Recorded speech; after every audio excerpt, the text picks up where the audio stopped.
Selamat datang kembali di channel Film Legend. Hari ini kita akan mengulas film horor misteri yang berjudul Mirrors, yang rilis tahun 2008. Sebelum menonton, jangan lupa like dan subscribe agar tidak ketinggalan video terbaru. Daripada berlama-lama, yuk kita mulai saja videonya.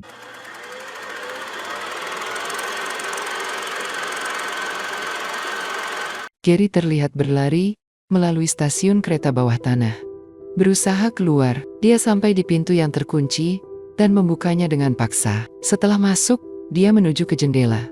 Tetapi mendapati bahwa jendela itu telah ditutup dengan bata. Tiba-tiba, semua loker di ruangan itu terbuka, memperlihatkan cermin mereka. Gary berjalan ke cermin raksasa di ruangan itu dan mengatakan bahwa dia tidak mencoba melarikan diri. Cermin mulai retak dan dia ingin membersihkannya, tetapi malah memecahkan sepotong kaca. Dia meminta maaf dan berusaha mengambil pecahan itu, tetapi bayangannya di cermin tetap diam. Gary melihat pecahan kaca di tangannya dalam pantulan, sementara bayangannya di cermin menggunakannya untuk membunuhnya. Sebuah alarm berbunyi, dan seorang pria mematikannya, lalu bangun dari tempat tidur. Ben melihat dirinya di cermin kamar mandi dan minum tablet yang dihancurkan dalam air. Dia berpamitan dengan saudara perempuannya, Angie, dan meyakinkannya bahwa semuanya akan baik-baik saja. Ben kemudian berjalan ke sebuah gedung terbengkalai, di mana petugas keamanan Lorenzo mengizinkannya masuk. Mereka berjalan menuju bangunan yang terbakar, dan Lorenzo menjelaskan bahwa dia bekerja di sana saat kebakaran menghancurkan gedung itu. Dia mengatakan bahwa bahkan setelah 5 tahun, pemiliknya masih dalam pertempuran hukum dengan perusahaan asuransi sebelum gedung itu menjadi toko. Dulunya adalah rumah sakit yang ditutup pada tahun 50-an. Perusahaan mengharapkan petugas keamanan untuk berpatroli setiap beberapa jam, tetapi biasanya tempat itu tetap sepi. Lorenzo mengatakan bahwa bagian kosmetik membuatnya merinding di malam hari karena tidak ada listrik dan terlalu banyak cermin. Ben bertanya siapa yang membersihkan cermin-cermin itu, dan Lorenzo mengatakan bahwa itu adalah tugas pria yang akan digantikan oleh Ben, yaitu Gary, yang menghabiskan seluruh malam untuk membersihkannya. Saat berkeliling tempat itu, Lorenzo bertanya, mengapa Ben meninggalkan kepolisian? Tetapi Ben enggan menjawab pertanyaan itu. Akhirnya, Lorenzo menunjukkan tempat tinggal sementara untuk petugas keamanan. Sementara itu, cermin-cermin di dalam bangunan mulai hidup. Kemudian, Amy pulang ke rumah dan bertanya kepada pengurus rumah tangga, Rosa, tentang anak-anaknya. Rosa mengatakan bahwa mereka ada di lantai atas bersama Ben. Amy naik dan menemukan mereka sedang bermain dan berbincang. Dia meminta untuk berbicara dengan Ben secara pribadi, dan mereka pergi ke kamar tidur, langsung mulai berdebat. Ben mengatakan bahwa dia sudah tidak minum alkohol selama 3 bulan, dan bahwa dia telah mendapatkan pekerjaan baru sampai bisa kembali ke kepolisian. Amy tidak percaya bahwa Ben bisa berubah, tetapi Ben mengatakan bahwa Amy tidak ada untuknya saat dia membunuh seseorang dalam tugas. Amy mengatakan bahwa dia adalah satu-satunya orang yang selalu percaya pada Ben. Sementara putra mereka mendengarkan pertengkaran itu, Ben meminta maaf, tetapi mereka tetap bertengkar. Ben menciumnya, menunjukkan bahwa mereka masih peduli satu sama lain. Tetapi Amy menarik diri dan mengatakan bahwa dia tidak bisa melakukannya lagi. Malam itu, Ben mulai bekerja, masih beradaptasi dengan tempat itu. Dia menemukan sebotol whisky di lemari, tetapi mengesampingkannya.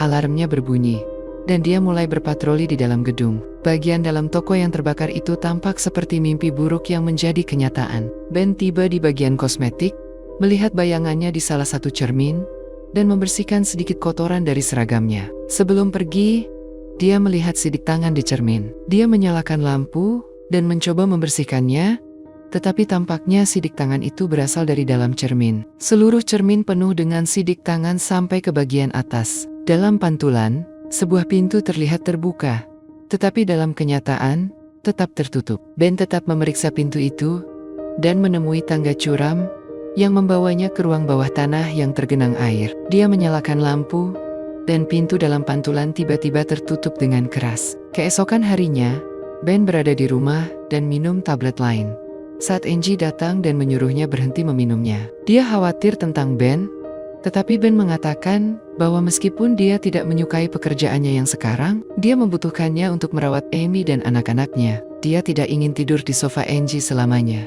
Angie menyarankan agar Ben mencari pekerjaan siang hari. Ben melihat ke cermin, dan wajahnya tampak meleleh. Angie kembali, dan Ben menyuruhnya pergi. Saat dia melihat dirinya sendiri lagi, semuanya kembali normal. Ben mulai berpikir bahwa dia kehilangan akal sehatnya. Kemudian, saat berpatroli di tempat kerja, Ben mengamati manekin yang terbakar dan dinding yang dipenuhi cermin. Dia merasa melihat seseorang di belakangnya. Dia melihat ke cermin lain dan meletakkan telapak tangannya di atas sidik tangan. Tetapi cermin itu tiba-tiba pecah dan melukainya. Namun, saat dia melihat kembali, cermin itu tidak menunjukkan tanda-tanda pecah. Tiba-tiba, seorang wanita yang terbakar muncul di belakangnya, tetapi menghilang saat dia berbalik. Dia kembali melihat pantulan di cermin dan melihat orang-orang dalam keadaan terbakar. Meskipun tidak ada yang terjadi di dunia nyata, api mulai muncul, dan tubuh Ben tampak terbakar. Tetapi saat dia kembali sadar, semuanya baik-baik saja. Dia menemukan dompet Gary di lantai. Ben kembali ke trailer dan memeriksa loker Gary. Dia membersihkan lukanya dan membalutnya. Di dalam dompet Gary, dia menemukan catatan bertuliskan "Ezekiel". Dia kembali ke dalam gedung dan naik ke lantai 2.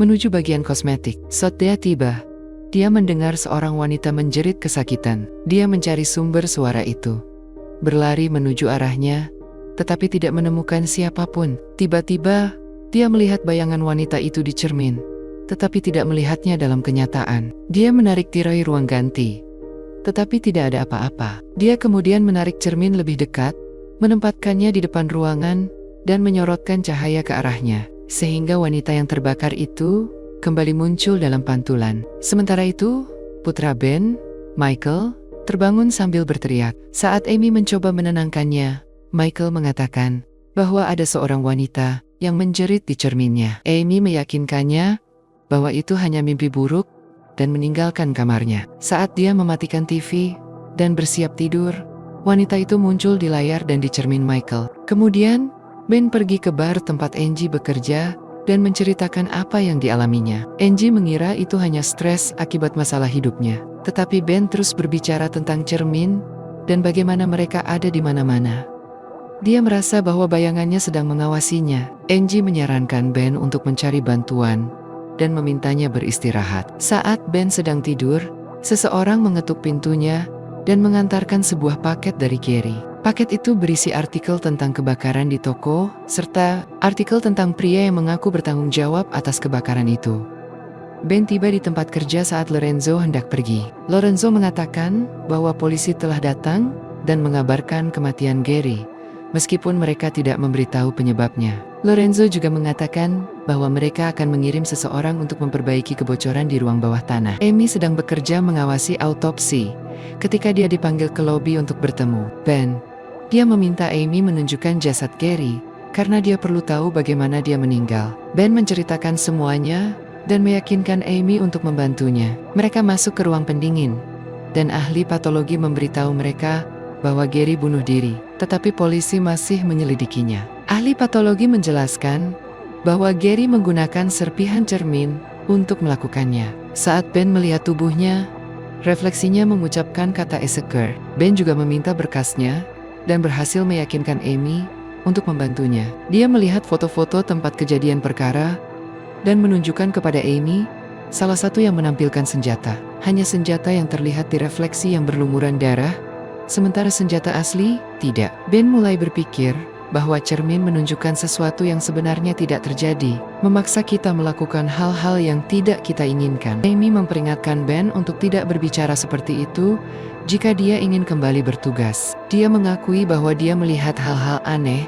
dan merasakan apa yang ditunjukkan oleh cermin. Amy bertanya obat apa yang dia minum untuk berhenti minum alkohol. Ben menunjukkannya, dan Amy mengatakan obat itu memiliki banyak efek samping. Dia meminta maaf telah merepotkan Amy dan berterima kasih atas usahanya membantu. Kemudian, Angie bersiap untuk mandi. Dia melepas jubahnya dan berjalan ke bak mandi, tetapi refleksinya tetap tinggal di cermin. Begitu dia masuk ke dalam air, refleksinya mulai merobek wajahnya menjadi dua. Dan hal yang sama terjadi pada Angie di dunia nyata. dia meninggal di bak mandi. Polisi kemudian datang untuk menyelidiki kematiannya. Seorang detektif masuk ke kamar mandi dan menguras air di bak, memperlihatkan wajah Angie yang rusak. Ben pulang dan ketika polisi menahannya agar tidak masuk, detektif keluar dari apartemen dan menahannya. Saat melihat tubuh Angie, Ben muntah di wastafel. Dia menangis di kamar mayat, sementara Amy berbicara dengan Larry dan mengatakan bahwa Ben tidak akan pernah menyakiti adiknya. Larry mengatakan bahwa sebagian besar cerita Ben sesuai dengan fakta, tetapi rekannya memberitahu polisi bahwa Ben berencana meninggalkan pekerjaannya. Namun, karena tidak ada bukti untuk menahannya, mereka membebaskannya. Amy menawarkan Ben untuk tinggal bersamanya dan anak di rumah, tetapi dia menolak karena tidak ingin membahayakan mereka. Ben percaya bahwa cermin mengejar Angie, tetapi Amy salah paham dan menyuruhnya menceritakan semuanya pada Larry. Ben tidak yakin mereka akan mempercayainya. Malam itu, Ben berada di toko dan mencoba menghancurkan cermin terbesar. Ketika usahanya gagal, dia mengeluarkan pistol dan menembaknya, akhirnya membuat penyok. Namun, cermin itu menyembuhkan dirinya sendiri. Putus asa, Ben menjatuhkan dirinya di depan cermin dan bertanya apa yang diinginkannya. Cermin menuliskan pesan, "Shoot." Ben meminta Larry mencari nama itu karena dia tidak menemukannya secara daring. Dia meneliti tentang toko dan kebakaran di sana, tetapi kesulitan menemukan keterkaitannya. Pelaku pembakaran toko terus mengklaim bahwa cerminlah yang bersalah. Larry kemudian menghubungi Ben kembali, mengatakan bahwa dia tidak menemukan informasi tentang Stu. Maka, Ben memintanya mencari nama pelaku kebakaran, Terence Berry. Larry memberitahu Ben bahwa dia sudah meninggal, tetapi memberikan nama rumah sakit jiwa tempat dia dulu dirawat. Di rumah sakit jiwa, Ben berbicara dengan dokter yang mengatakan bahwa pasien tersebut percaya ada dua realitas terpisah. Dokter menunjukkan rekaman wawancara Berry, di mana dia mengatakan bahwa cermin membunuh keluarganya karena dia tidak bisa menemukan Asher. Ben mulai khawatir akan keselamatan Amy dan anak-anak, sehingga dia pergi ke rumah dan menutupi semua cermin, membuat Rosa dan anak-anak ketakutan. Ketika dia tidak bisa melepas cermin di kamar putrinya, dia mengecatnya. Amy tiba setelah Rosa meneleponnya dan marah melihat apa yang dilakukan Ben. Dia meminta Ben pergi, tetapi Ben bersikeras akan pergi setelah dia menutup semua cermin. Amy tidak mengerti apa yang terjadi padanya dan menganggap Michael mulai berperilaku aneh karena pengaruh Ben. Ben membawa Amy keluar dan mencoba membuktikan bahwa cermin itu aneh. Dia menembak cermin, tetapi kali ini tidak memperbaiki dirinya sendiri. Anak-anak melihat dari jendela, ketakutan dengan apa yang terjadi. Amy memohon agar Ben menurunkan pistolnya dan masuk ke dalam, tetapi Ben malah pergi. Di mobil, Ben merasa panik dan hampir mengalami kecelakaan saat melihat Angie di kaca spion. Dia berhasil menghindarinya dan menghancurkan kaca spionnya. Ben kembali ke toko dan berjalan ke ruang bawah tanah. Dia menemukan papan lama yang menunjukkan bahwa toko itu dulu merupakan rumah sakit jiwa. Dia mengikuti sumber air yang masuk ke basement dan menghancurkan dinding, menemukan sebuah ruangan dengan alat aneh di dalamnya. Alat itu adalah kursi dengan tali pengikat, dikelilingi oleh cermin.